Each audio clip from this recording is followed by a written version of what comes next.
Hi, I'm Melissa Mortenson from Polka Dot Chair, and I am here in the Fat Quarter Shop studios today to show you how to create this simple fabric basket.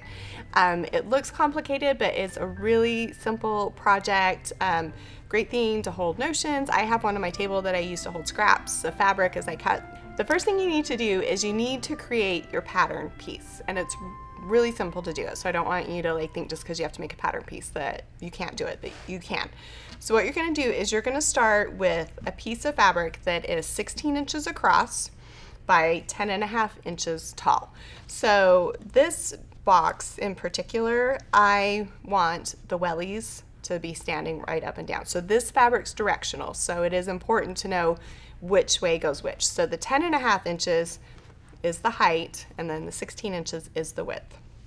And then what you're going to do, and I've already started some of it over in this corner, so you're going to start with your 16 by 10.5 inch piece of fabric, and you're going to come to the bottom corner. So I'm going to use my cutting mat as a guide. One thing that I did forget to mention is there's two different ways to do this. I prefer to fuse the fabric with the interfacing before I cut it to a pattern piece. But what I did is I took my 16 inch by 10 inch piece of fabric, cut a piece of heavyweight interfacing the same size, and then fused it on. And I'm going to cut it all at the same time.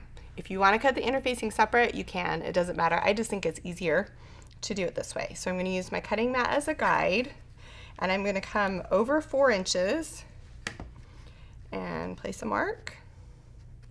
And just draw a line, and then I'm going to come up 4 inches and got a little off square there, and draw a line. And then you can either use a rotary cutter if you feel confident with your rotary cutter, or you can use a pair of scissors. You just want to cut right up to the edge of that. Try not to go over it. And keep it square. You do have a little bit of wiggle room with this as compared to making a quilt block. Okay, so you're going to cut that, and then usually I don't cut all the way into the corner, so just kind of use the scissors and trim it. Okay, so I'm going to do the same thing to the bottom 2 corners. So I ended up with a T-shape piece of fabric. So to make the box, you're going to need 2 pieces of fabric for the outside of the box. So here I have my 2 T-shaped pieces of fabric. This one I haven't cut the bottom corner out of yet. So I'll go ahead and cut the bottom corner out of that one. And then you're also going to need 2 pieces of lining fabric, which is the fabric on the inside of the basket. And that fabric, I've gone ahead and put a little bit of lightweight interfacing on the inside of those pieces. So we've got 4 pieces of fabric, 2 for the outside and 2 for the inside, and then I'm going to go ahead and show you how to start sewing all the pieces together. After you have your pieces cut and you have your interfacing fused onto the pieces, we're going to start by assembling the outside of the basket. So I'm going to start with the outside fabric. I just think it's easier. So one of the things that I like to do kind of as a preparatory thing is I like to come in, I use a ruler, and I'll find the 1/2 inch mark on the ruler and line it up, and I want to make a line 1/2 inch down from the top edge. And this is a pressing guide for me. Just use a fabric safe pen.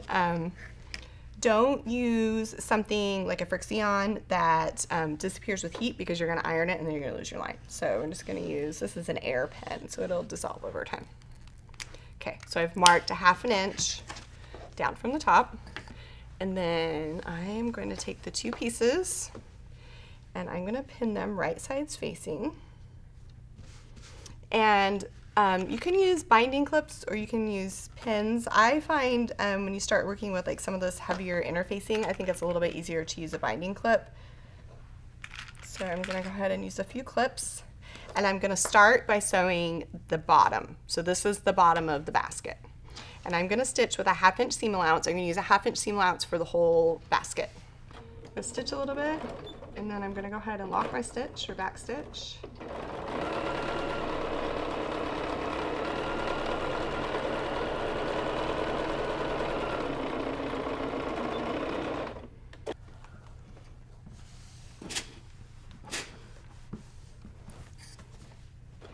after you've pressed the seam open, then you're going to go ahead and fold it back together right sides facing again.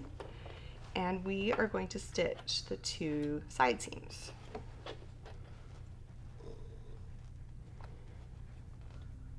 Use a little clip to hold it, and so these are the side seams. Do a little bit of a back stitch.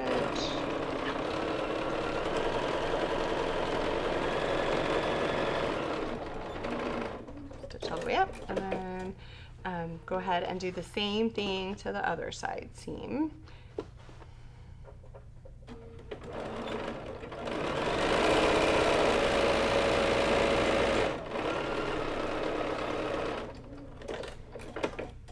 And then I'm going to take it over and I'm going to press the seam open.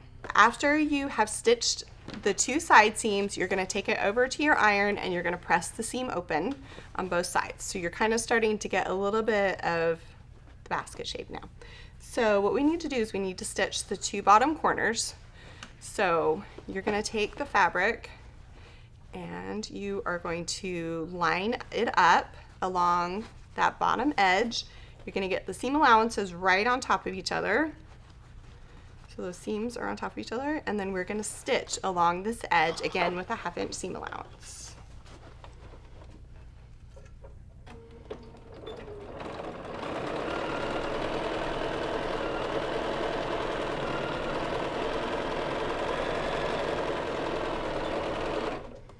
And then you do the first side, and then we're going to flip it around and we're going to do the exact same thing to the other side. After you've stitched the 2 side bottom seams, bring it over to your ironing board, and you remember that 1/2 inch mark that we just placed, that we just drew? We're going to go ahead and we're going to fold the top of the basket on that 1/2 inch line. And it's important with this that you have the same seam allowance all the way around the top. That's why we went ahead and marked it beforehand, so that your pieces will line up. So we're just going to fold on that line.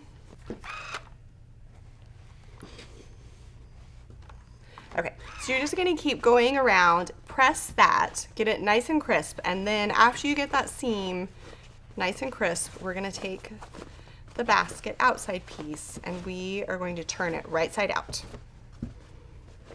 So turn it right side out. We've got this pressed under.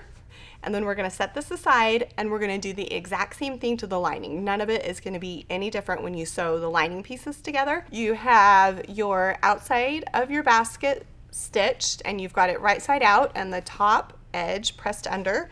And then you have your lining pressed under and it's wrong side out. Okay, so then all you're going to do is just assemble your basket. So really easy. Just put the pieces together. And for this step, I prefer to use binding clips instead of pins because you're dealing with a few different layers of fabric. And you're going to start by pinning the side seams first. And then you're going to come around and you are going to pin all the way around. And this is why it was important to go ahead and make that 1/2 inch mark down from the top so that you know your pieces are the same size and your fold is the same and it's straight all the way across so that it's gives you like a really nice finished product. I used to kind of just try and eyeball the pressing it under and then it always would be off a little bit and it would drive me crazy. So we're going to go ahead and just clip this all the way around. And they should fit right next to each other. If they don't, if it's off by a lot, then you need to go in and figure out which of your seam allowances is off and adjust it. So you might need to make one seam allowance larger or one of them smaller, but so that it fits. Okay, now we're gonna come over to the sewing machine. My machine has like a table. Some of them have an arm, but you wanna go ahead and slide whatever it is off of it. So you're just dealing with like the base part here. And then I like to start on the side seam. The machine I'm using has a dual feed, which kind of mimics a walking foot. If your machine does this and you notice that your fabric starts bunching up a little bit, go ahead and switch out to a walking foot and it'll help feed it a lot more smoothly than it would without the walking foot. But you can go ahead and try it with just your standard foot first. So we're gonna go ahead and we're gonna top stitch. I'm just gonna pick a point on my presser foot to line up the fabric with and do that all the way around. So I'm just gonna go ahead and start stitching. And you're just gonna kind of move things as you go.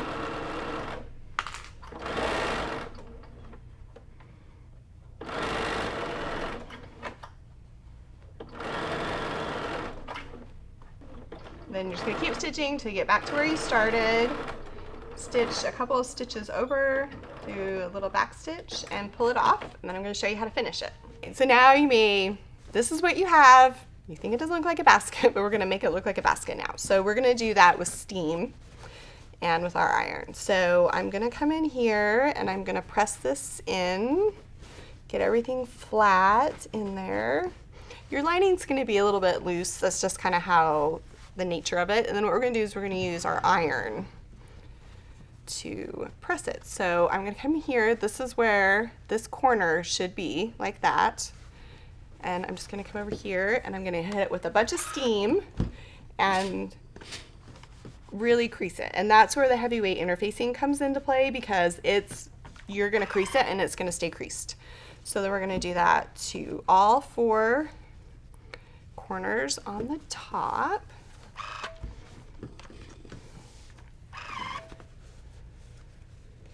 You just line it up. It won't be hard to figure out where to press it.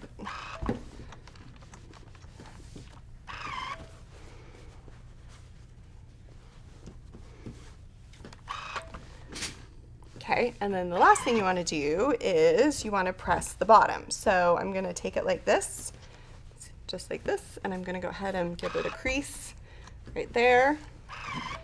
And then here's like where I've got my seam allowance and stuff. So I'm going to like push that so that that seam allowance is in.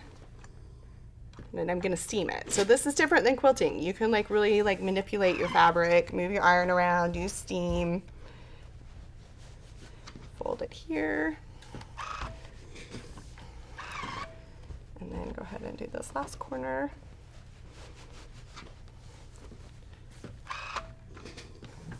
Okay, and then the very last thing that you need to do is just, if you have like any wrinkles in the front or anything like that, then go ahead and press out any wrinkles and you are done and you have a basket.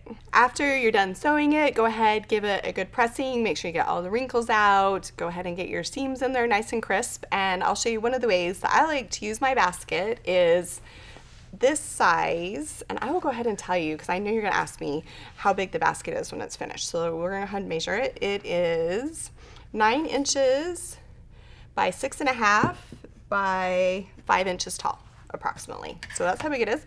And I like to store my fabric in it. So I'll just fold my fabric and then I just fold it in half like this. And then you can slide it in there. These are little half-yard bundles. You can put them in there and you can see how nicely that all stacks up in there. I've made these baskets in several different sizes. I've been making them for a few years. If you want to make the basket in another size, on my blog I have a chart that will tell you what size fabric to start with to get a what size basket to finish with. So if you want to like go to polkadotchair.com or go down to the link below, it'll link up to the post. There's more pictures, more explanation, and we'll give you the chart so you can go ahead and resize it if you want.